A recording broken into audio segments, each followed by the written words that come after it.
Bayangkan, di sebuah sudut sunyi dekat Kali Porong, tersembunyi di antara kebun tebu, berdiri dua arca raksasa penjaga yang telah menyaksikan pengkhianatan, pelarian, dan lahirnya sebuah kerajaan terbesar di Nusantara.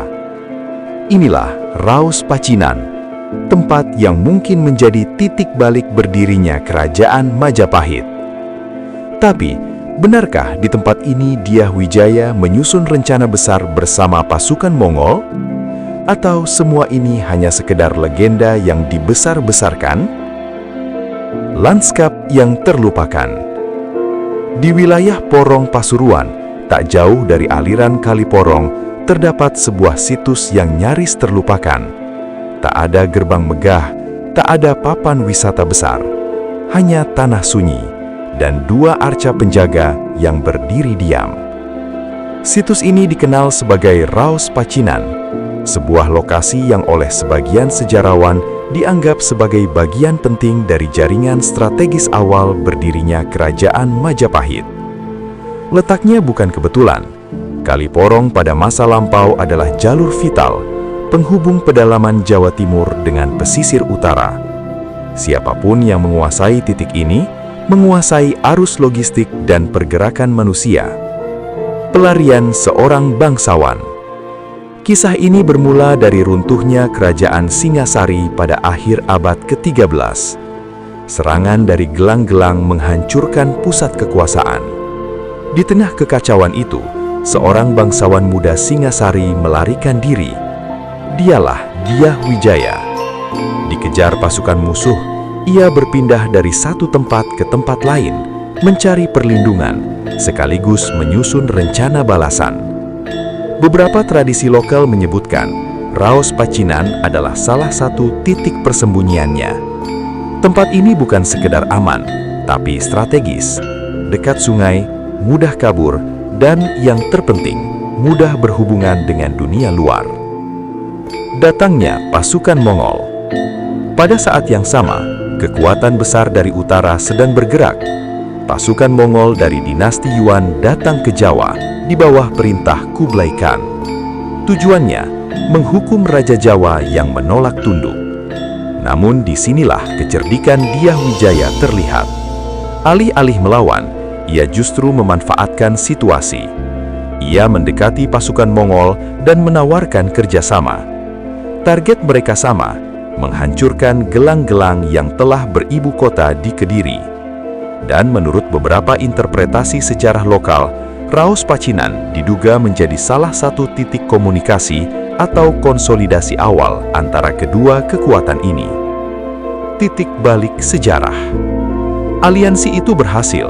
Gelang-gelang berhasil dijatuhkan. Musuh utama Dyah Wijaya telah hancur. Namun cerita belum selesai. Begitu tujuan tercapai, Dyah Wijaya berbalik melawan tentara Mongol. Pasukan yang sebelumnya menjadi sekutu, kini menjadi target. Dengan taktik cepat dan medan yang dikuasai, pasukan Mongol berhasil dipukul mundur dari Jawa. Dan pada tahun 1293, lahirlah sebuah kekuatan baru, Kerajaan Majapahit. Sebuah kerajaan yang kelak menguasai sebagian besar wilayah Nusantara. Bukti fisik. Arca penjaga. Hari ini, yang tersisa di Raos Pacinan adalah jejak sunyi. Sepasang arca dwarapala, penjaga gerbang raksasa. Tatapannya tajam, posenya kokoh. Dalam tradisi Jawa kuno, arca seperti ini tidak ditempatkan sembarangan. Mereka menandai lokasi penting, semacam gerbang kawasan suci, pusat kekuasaan, atau titik strategis kompleks militer. Selain itu, ditemukan pula struktur bata kuno yang kini menyerupai kolam. Diduga bagian dari bangunan penting di masa lalu. Semua ini menguatkan satu hal, Raos Pacinan bukan tempat biasa. Prasasti Carat atau Rabut Carat.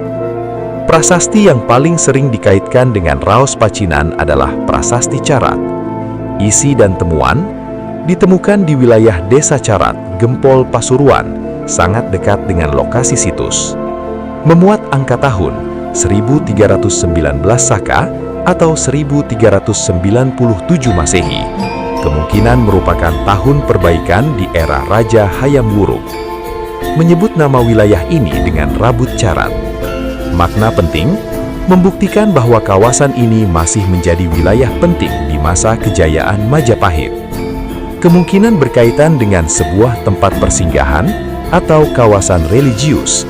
Kata Rabut sering dikaitkan dengan tempat pertapaan atau situs keagamaan. Ini adalah bukti paling konkret bahwa area sekitar Raos Pacinan memang aktif pada era Majapahit. Pacinan, jejak dunia luar. Nama Pacinan membuka petunjuk lain.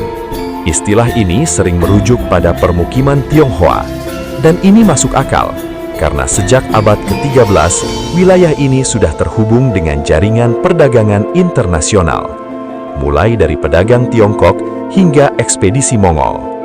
Artinya, Raos Pacinan mungkin bukan hanya titik militer, tetapi juga simpul interaksi global awal di Jawa Timur. Fakta atau legenda? Satu pertanyaan penting tetap ada. Apakah semua ini fakta atau hanya cerita yang dibesar-besarkan? Jawabannya, sebagian didukung bukti, sebagian lagi masih berupa interpretasi. Namun satu hal pasti, lokasi, struktur, dan konteks sejarahnya menunjukkan bahwa tempat ini memang strategis. Dan dalam dunia sejarah, tempat strategis jarang sekali tidak penting. Dari tanah sunyi di Raos Pacinan, mungkin pernah lahir keputusan yang mengubah arah sejarah Nusantara. Jadi, apakah Raos Pacinan benar-benar tempat pertemuan Dyah Wijaya dengan pasukan Mongol? Tidak ada prasasti yang menyebutnya secara langsung, tapi kita punya potongan-potongan bukti tidak langsung, yaitu prasasti Kudadu menceritakan atau membuktikan pelarian Dyah Wijaya. Prasasti Carat mengungkap atau membuktikan wilayah ini cukup penting di era kerajaan Majapahit. Sepasang arca dua rapala yang menjadi bukti atau menandai sebuah lokasi strategis. Dan dalam sejarah, ketika bukti-bukti kecil mulai saling terhubung, disitulah kebenaran mulai terbentuk. Dan hingga hari ini, dua arca penjaga itu masih berdiri, seolah menunggu kita untuk mengingat kembali kisah yang hampir terlupakan.